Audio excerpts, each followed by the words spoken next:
Oi, pessoal, sejam bem-vindos a mais um episódio do Conversa com Ciência, né, que é um projeto da Fundação Astef e a SBPC.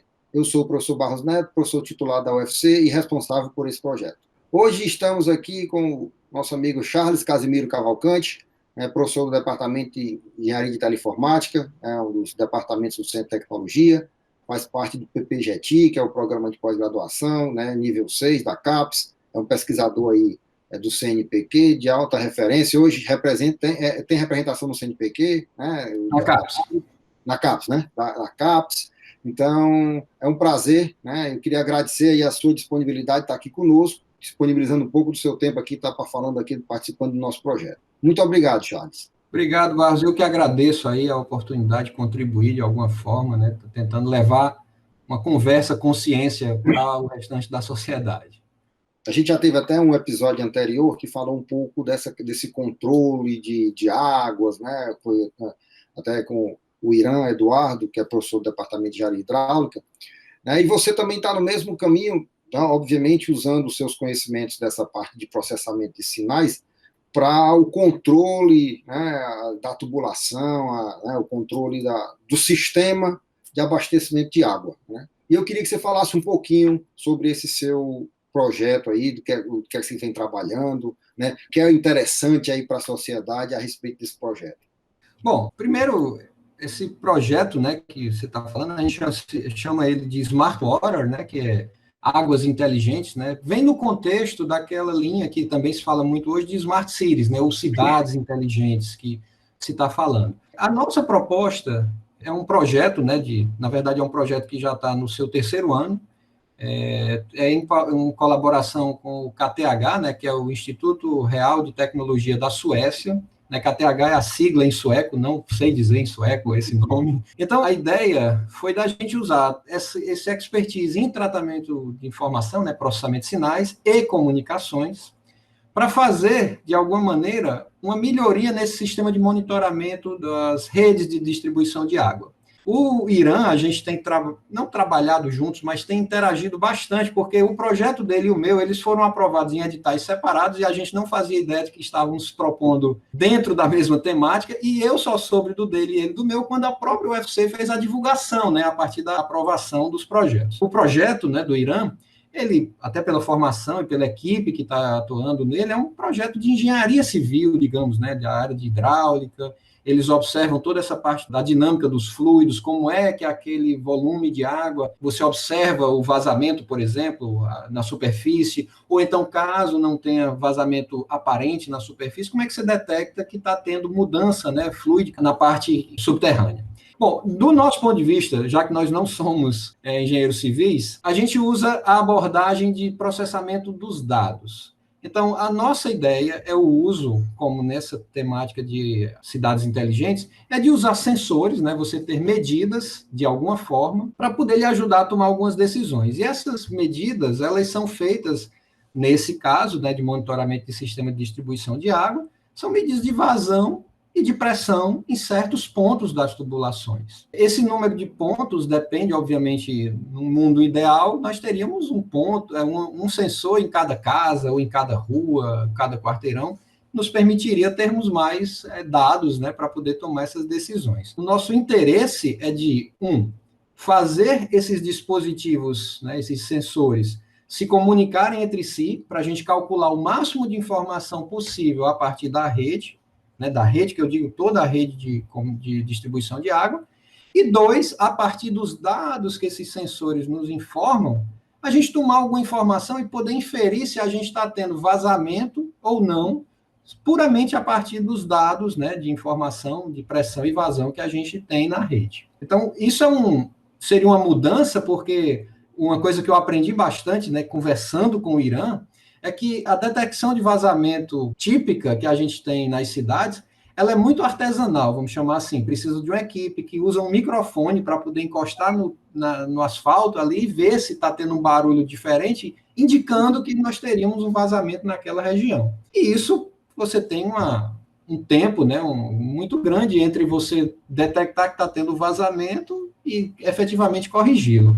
A nossa proposta, o nosso interesse, é da gente conseguir fazer uma detecção somente pelas mudanças, ou pelo menos, né, a gente tentar descobrir a partir de mudanças no padrão daquelas informações de vazão e pressão, e você poder, talvez, vamos dizer, reduzir bastante o espaço de busca, eu saber em qual quarteirão a gente está potencialmente com mais probabilidade de ter vazamento do que em outro, né, para poder também minimizar o custo dessa manutenção, já que também é uma coisa que eu aprendi a posteriori, né, do projeto, que é bastante caro, né, para as companhias de distribuição. Então, a gente usando isso, usando essa abordagem, né, eu coleto as informações de sensores, e essas informações, elas estão disponíveis pelas concessionárias de água, por exemplo, né, a CAGES tem seu conjunto de medidas, e outras companhias. Então, a gente está trabalhando por estar em parceria com o pessoal da Suécia, a gente conseguiu dados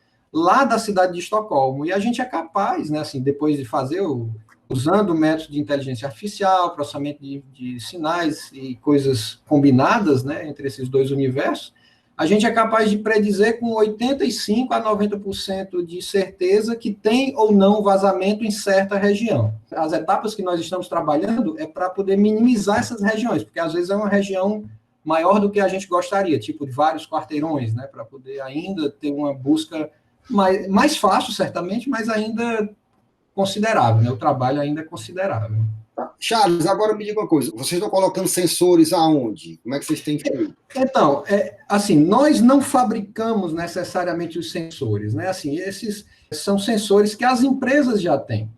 A CAGES, né, usando o nosso exemplo aqui, a gente teve contato a partir da aprovação desse projeto, a CAGES demonstrou interesse, a gente teve várias interações, reuniões, o Irã nos ajudou bastante, né, nesse ponto aí também dos contatos com a CAGES. Então, as empresas, elas colocam esses dispositivos de mensuração, esses sensores, de maneira a atender os seus interesses, né, para mensuração em alguns pontos. No caso da CAGES, ela tem sensores móveis, onde ela pode colocar e retirar para poder medir em certos pontos, porque às vezes você precisa, não pode faltar água nesse ponto, ou que ele estava com alguma deficiência, né, de abastecimento.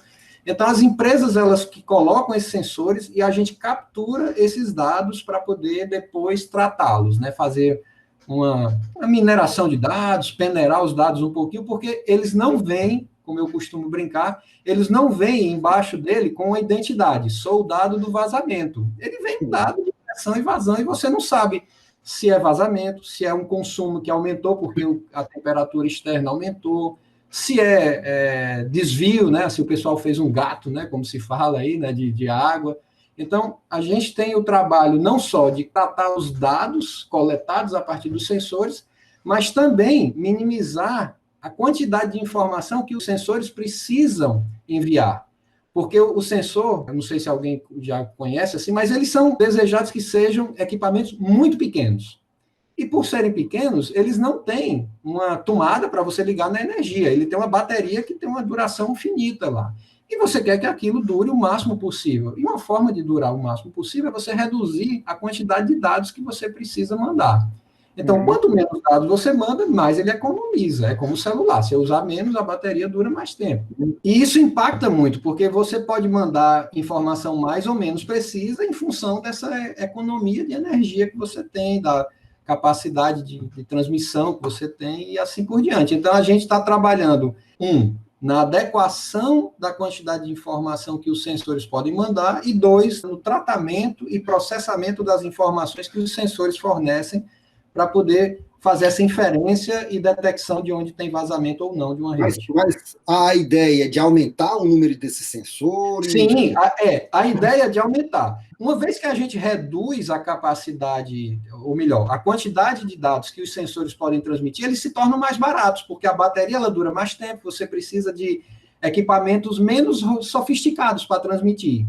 Então, uma vez que você consiga fazer uma forma mais esperta, né, vamos dizer assim, inteligente de tratar aqueles dados, isso torna a fabricação mais barata, e aí a ideia é de quanto mais informação você tenha, melhor. Cidades que têm uma capacidade muito maior dessa automação, no Japão, por exemplo, eles têm praticamente um sensor em cada ponto da rede, ou seja, em cada residência você tem essa medida direta.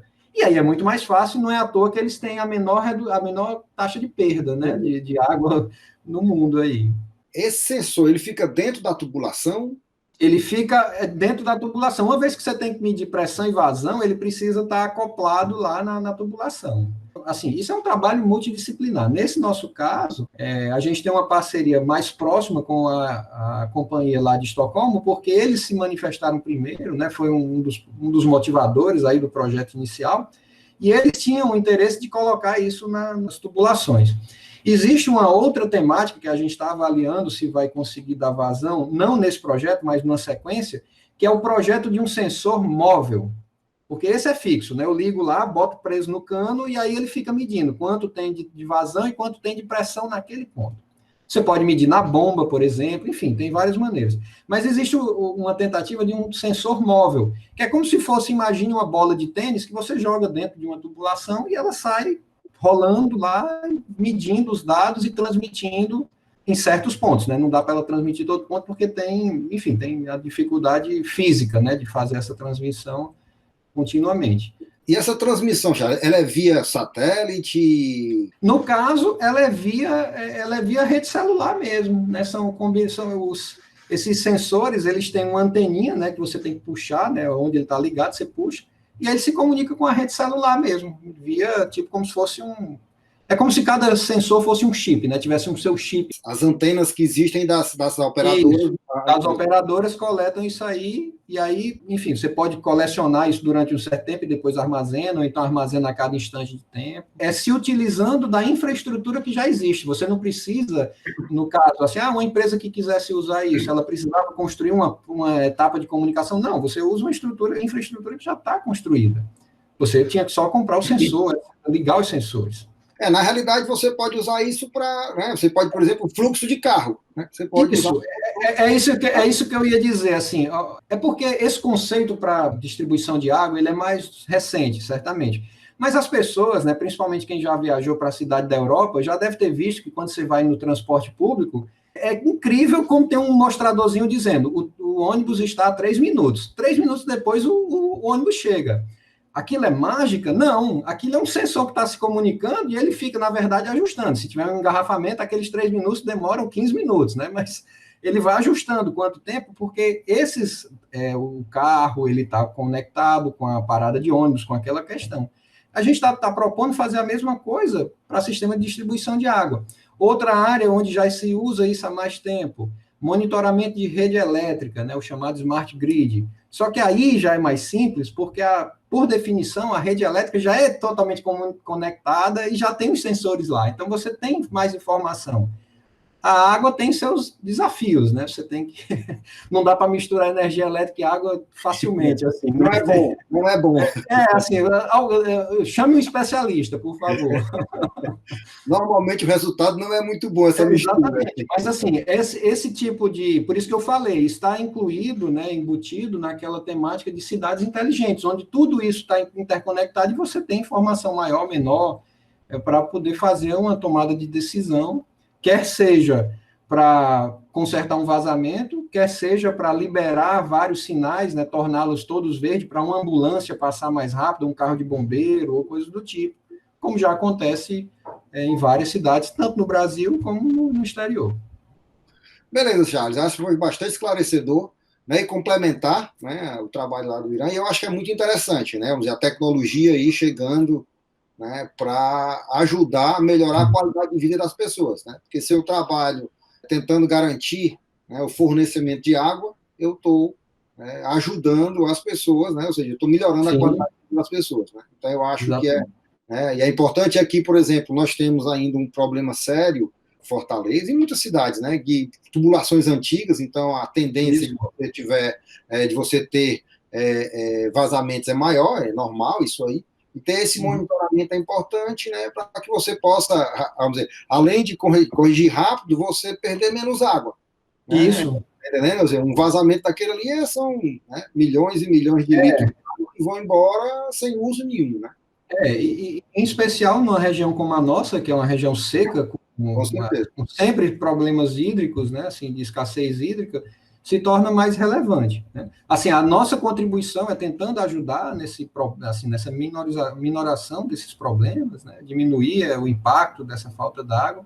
É um trabalho, como você colocou, é complementar o que o IRAN faz, ou eu acho que são trabalhos multidisciplinares. A gente precisou conversar muito um com o outro para entender, né, as equipes falarem, para poder entender da dinâmica de como o fluido se comporta, para poder a gente interpretar também o que certos resultados nossos queriam dizer, e também para mostrar que existem outras soluções, porque essa questão, a questão civil, você tem toda uma parte de calibração, de como você faz seu modelo lá de distribuição de água, e nem sempre é fácil. Então, no nosso caso, a gente nem precisa disso, mas também é uma outra abordagem, então acho que se complementam, ajudam um ao outro, né, para o bem da sociedade, como você colocou, né, assim, sempre acho que a meta final é sempre trazer benefício à sociedade, quer seja melhorando, quer seja minimizando as perdas que a gente tem, que são bastante elevadas em qualquer lugar do mundo, mas em especial no nosso caso, cada gota conta, né? Então a gente precisa cuidar delas. Ok, Charles, muito obrigado, viu, mais uma vez aí pela sua disponibilidade, foi excelente, bastante esclarecedor. E boa sorte aí na sua pesquisa e que a gente use sensores aí em tudo que a gente possa controlar para facilitar a nossa vida, ok? Um grande abraço, bom. Obrigado, Barros, obrigado de novo pela oportunidade. Vamos em frente, né? Mais ciência na nossa vida para a gente melhorar de todo mundo aí.